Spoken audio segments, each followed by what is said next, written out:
अलवर शहर मंगलवार श्रम राज्य मंत्री टीकाराम जूली के आवास पर मोती डूंगरी कार्यालय के बाहर श्रमिक धरने पर बैठ गए और कंपनी बाग स्थित शहीद स्मारक पर पुष्पांजलि अर्पित कर प्रशासन से न्याय की अपील की।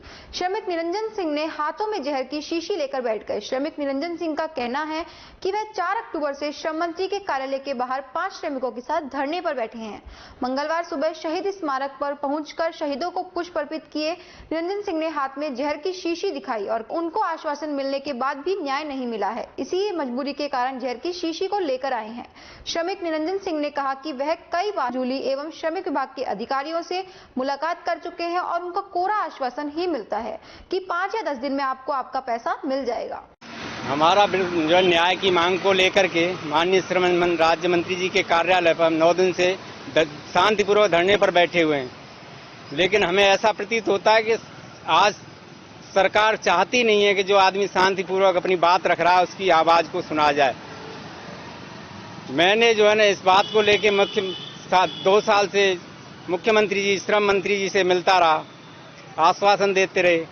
18 दिन की सफरवार भूख हड़ताल की 4 जुलाई से लेकर के 21 जुलाई तक। माननीय श्रम मंत्री जी ने फोन करके और एक अपना प्रतिनिधि जिसका नाम कोई राकेश बैरवा है भेजकर फोन पर आग्रह किया, निरंजन तुम्हारी जो है जायज मांग है उसको मैं आने के बाद तुमसे मिलूंगा और पूरी करूंगा। इसलिए मेरा आग्रह है कि आप अपने परिवार को अब ज़्यादा भूखा न रख करके प्रताड़न कर करके भूख हड़ताल को समाप्त करें। डॉक्टरों का भी जो है ना आग्रह था कि स्थिति ज़्यादा खराब हो रही है, ईश्वर न करे कि किसी की जान चली गई तो अपने आप को जिंदगी भर माफ़ नहीं कर पाओगे। इसलिए अगर मंत्री जी कह रहे हैं और सरकार है में बैठे हुए मंत्री जी हैं, उनकी बात पर भरोसा करो और भूख हड़ताल को समाप्त कर दो। हमने उनके आग्रह को स्वीकार करते हुए भूख हड़ताल समाप्त कर दी और उन्होंने आश्वासन दिया था कि बहुत जल्दी ही तुमसे मैं आकर मिलूंगा और तुम्हारी मांग को पूरी करूंगा।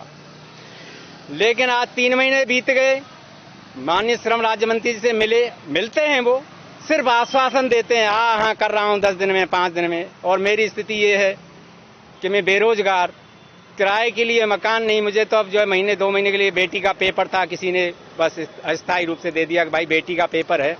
तब इस उम्मीद में था कि हमारे श्रम राज्य मंत्री जी जो गरीबों के मसीहा हैं, बहुत ईमानदार जिनकी छवि है, उन पर भरोसा करते हुए बात को मान लिया। आज हालत यह है कि कल में मकान मालिक जिसने दे रखा है वो कहते भैया खाली करो, तो वाकई में मैं फुटपाथ पर आ जाऊंगा सारा सामान लेके। और इस बात को लेके जब मिले तो मंत्री जी ने कहा मैं कर रहा हूं, और श्रम विभाग के अधिकारियों ने भी कहा था कि तुम्हारे साथ गलती हुई है, अन्याय हुआ है, उसको हम जो है दुरुस्त करके तुम्हारा पैसा दिलवाएंगे। लेकिन अब क्या बात हुई कि हमारी बात नहीं सुनी जा रही है। इसलिए हमने 9 दिन से 4 और 5 आदमी हैं शांतिपूर्वक धरना दे रहे गांधीवादी तरीके से। लेकिन मंत्री जी तो ऐसे सो रहे हैं, उन्हें तो चुनाव की चिंता है। अभी एक लखीमपुर खीरी में दुखद घटना हुई है। पूरी कांग्रेस पार्टी ऑल इंडिया, जहां राज्य सरकारें हैं कांग्रेस की, वो जा के उनके लिए लड़ रहे, 50 रुपए का मुआवजा दे रहे। लेकिन हमारा विधि सम्मत फैसला कानून ने किया है, हम भी भारत के नागरिक हैं। श्रम मंत्री जी, जिस संविधान ने आपको चुनाव लड़कर सरकार चलाने का आदेश दिया है, ताकत दी है, उसी संविधान ने हमें अपने न्याय के लिए बात रखने का भी अधिकार दिया है। आप अगर संविधान की बातें करते हैं और उसके साथ चलना चाहते हैं और सरकार चला रहे हैं, तो संविधान की रक्षा कीजिए, न्याय की रक्षा कीजिए, परिवारों की रक्षा कीजिए। और संविधान का एक स्लोगन है सत्यमेव जयते।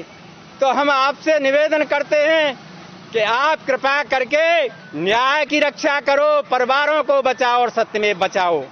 अब हमारी मांग ये है कि आज हम शहीद स्मारक पर इसलिए आए हैं कि जिन शहीदों ने देश के लिए अपनी जान कुर्बान करते हैं, तो हम भी उनकी चरणों में कुछ पुष्प अर्पित करके सरकार से आग्रह कर रहे हैं कि सरकार, हे मुख्यमंत्री जी, हमारी आवाज सुनो, हमारे परिवारों को जिंदा रखो। और यदि 18 तारीख तक हमारी बातें नहीं सुनी गई तो 19 तारीख को मैं निश्चय ही या तो सपरिवार आत्महत्या कर लूंगा या इनके कार्यालय के आगे आत्मदाह करूंगा। इन्हें जो भी मेरे विरुद्ध कानूनी कार्रवाई करनी है करें, क्योंकि मैं तो मुख्यमंत्री जी को उनको लिख के पहले ही दे चुका हूं कि अगर मेरी मांग नाजायज है तो आप मुझे सजाए मौत दीजिए, मुझे और मेरे परिवार को। क्यों इस तरह तड़पा रहे हैं? क्या हम कीड़े मकोड़े हैं जो 8-10 दिन से आपके कार्यालय पर सड़क के किनारे खड़े? कोई गाड़ी हमको कुचल जाएगी, उस दिन आपको पता चल जाएगा कि यार मैंने क्या किया। श्रम मंत्री जी, माननीय मुख्यमंत्री जी, आप गांधीवादी हो, गांधी जी के दर्शन में विश्वास करते हो तो हम भी करते हैं। आप बड़े नेता हो, बड़े राजा हो, तो हम एक अदनी सी प्रजा हैं। हम भी गांधी जी को उतना ही मानते हैं जितना आप मानते होंगे। इसलिए हम शांतिपूर्वक धरना देने, कोई नारेबाजी नहीं की, कोई गलत कदम नहीं उठाया। लेकिन आज हमको लगता है कि आप शांति के पुजारी नहीं, बल्कि आप चाहते हैं कि इस देश में दंगा हो, शहर को जो है शहर में अराजकता फैले। हम मर जाएंगे उस दिन आप 50 लाख रुपए की घोषणा कर देंगे, नौकरियां देंगे, लेकिन किस काम की है, किस काम की होगी। इसलिए हम आपसे आग्रह करते हैं, शहीद स्मारक पर जिसने देश को आजाद कराया, इनके बलबूते पर उसी के चरणों में रह के हम आज आपसे न्याय की मांग करते हैं। यदि हमें न्याय नहीं दिया आपने तो डेफिनेट हमें रोक नहीं पाओगे, हमें आत्महत्या करनी पड़ेगी। उस दिन आपको ये 5 लाख और 9% जो विधि सम्मत न्याय है, इसकी पालना न करवा के आप 50 लाख रुपए दान दोगे, हमारे लिए घोषणा करोगे। दुनिया रोजतियां से कि यही चाहते हो तो यही सही, यही सही। इसलिए मुख्यमंत्री जी और श्रम राज्य मंत्री जी, नींद से जागो, हमारा न्याय बचाओ, परिवार बचाओ, न्याय की रक्षा करो, सत्यमेव जयते की रक्षा करो, अन्यथा हम मरेंगे। और आप सभी चैनलों का मीडिया माध्यम का बहुत सारी आवाज उठा रहा है। मुझे उसने जूस पिलाकर मेरी भूख हड़ताल तोड़वाई थी। अगर हिम्मत है तो राकेश वर्मा आके इस जहर की शीशी को मुझे पिला दे और मैं पीने के लिए तैयार हूँ। और आपके चैनलों के माध्यम से आपका आभारी हूँ कि आपने मेरी हर बार आवाज उठाई है।